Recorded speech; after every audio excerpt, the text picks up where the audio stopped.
Dan di sini sudah kaya akan kandungan unsur hara seperti trichodermanya sudah ada dengan terdapatnya humus, daun bambu, dan juga ada karbon dari arang sekam, juga NPK dan KCl dari bonggol pisang. Jadi ini sangat bagus untuk tanaman terong, baik itu sebagai pupuk dasar ataupun sebagai pemupukan biasa, pengganti pupuk kandang teman-teman. Sebelumnya tanaman ini terserang layu fusarium setelah kita memberikan pupuk kompos yang ada kandungan trichodermanya. Alhamdulillah 3 minggu, ya lebih kurang 3 minggu setelah itu bisa tumbuh lagi, mungkin tidak maksimal tapi masih berbuah teman-teman.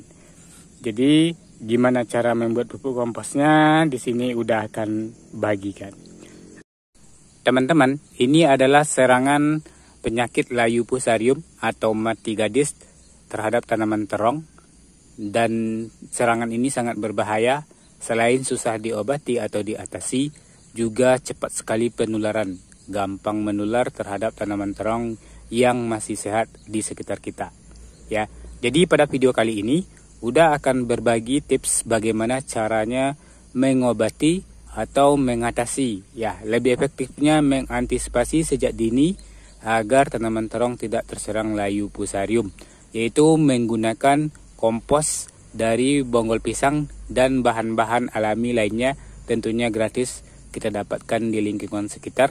Di sini kita akan mendapatkan unsur NPK-nya tinggi, mikrobakteri atau pengurainya, jamur trichodermanya juga ada. Jadi ini bisa mengatasi atau mengantisipasi agar tanaman terong teman-teman tidak terserang layu fusarium.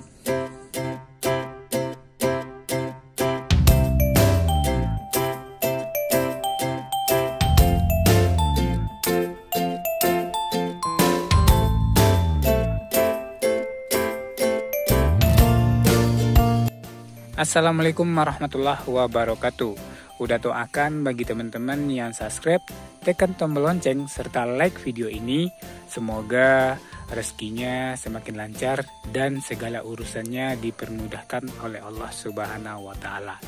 Jadi kesempatan kali ini udah akan berbagi lagi nih gimana caranya pengolahan pohon pisang atau sampah organik menjadi pupuk kompos yang sangat mahal, yang super dahsyat. Jadi ini adalah bonggol pisang ataupun pohon pisang, rumpun pisang yang sudah nggak dipakai lagi, mau dibersihkan.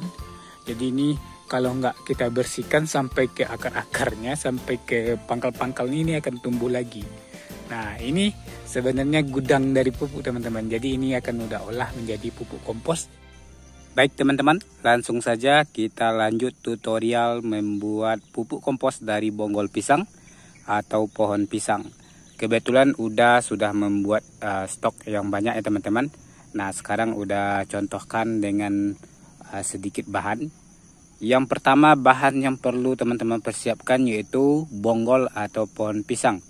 Pohon pisang ini bebas teman-teman, jenisnya bebas, baik itu pohon pisang yang tua ataupun pohon pisang yang masih muda, asalkan pohon pisangnya sehat, jangan terserang virus ataupun mati layu. Selanjutnya teman-teman persiapkan yaitu media kering. Jadi media kering ini bisa teman-teman gunakan yaitu seperti tanah humus, serasah daun kering, arang sekam, abu sisa pembakaran. Teman-teman kombinasikan semua media kering yang teman-teman peroleh di lingkungan sekitar. Dari kedua bahan ini kita akan satukan nanti teman-teman. Dan dua bahan ini memiliki fungsi ataupun saling ketergantungan. Yang mana bonggol pisang ini mengandung banyak air, kadar air, dan akan mudah terfermentasi atau mudah kompos jika dicampur dengan tanah ataupun media kering. Sedangkan tanah ataupun serasah kering ini banyak sekali di sana terdapat mikro pengurai atau mikroorganisme penubur tanah. Lanjut teman-teman. Langkah selanjutnya terlebih dahulu kita cacah atau kita haluskan bonggol pisang menggunakan pisau, atau kalau ada mesin pecacah lebih bagus. Takaran untuk adukan ini yaitu 6:4, yaitu 6 kilo media pohon pisang yang sudah dicacah dicampur dengan 4 kilo media kering. ya teman-teman. Nanti kita aduk seperti ini. Oke, kita langsung pencacahan.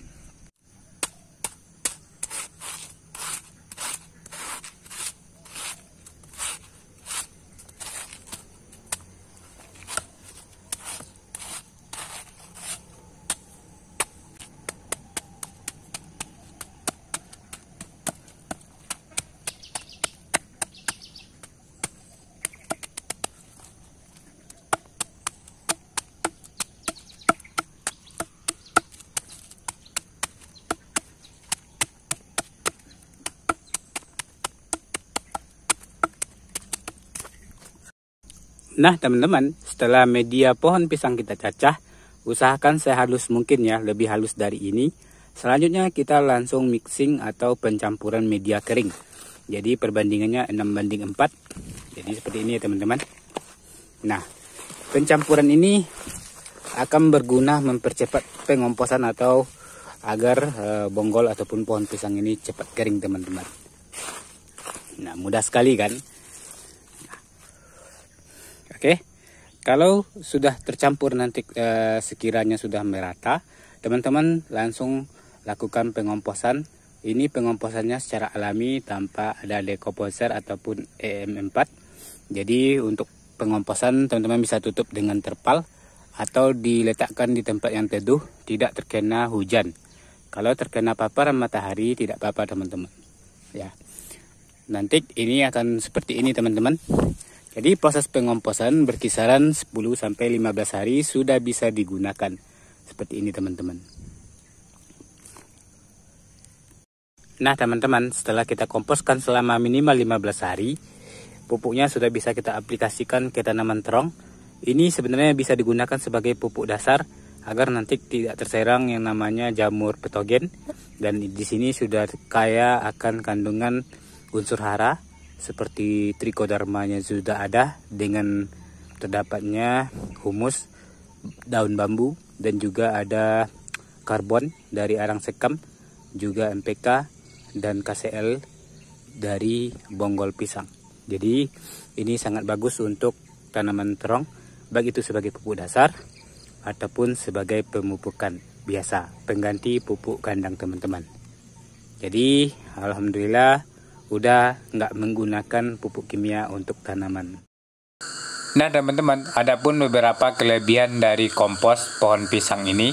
Yang pertama, mengandung unsur NPK yang cukup tinggi, bisa pengganti pupuk kandang ataupun kohe.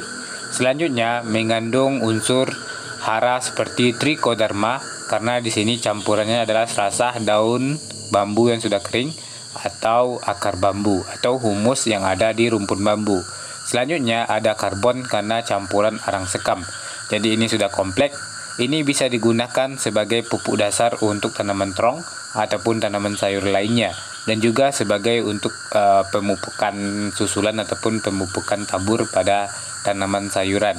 Nah ini sangat ampuh untuk mengatasi ataupun mengantisipasi serangan jamur fusarium atau layu fusarium. Terima kasih. Assalamualaikum.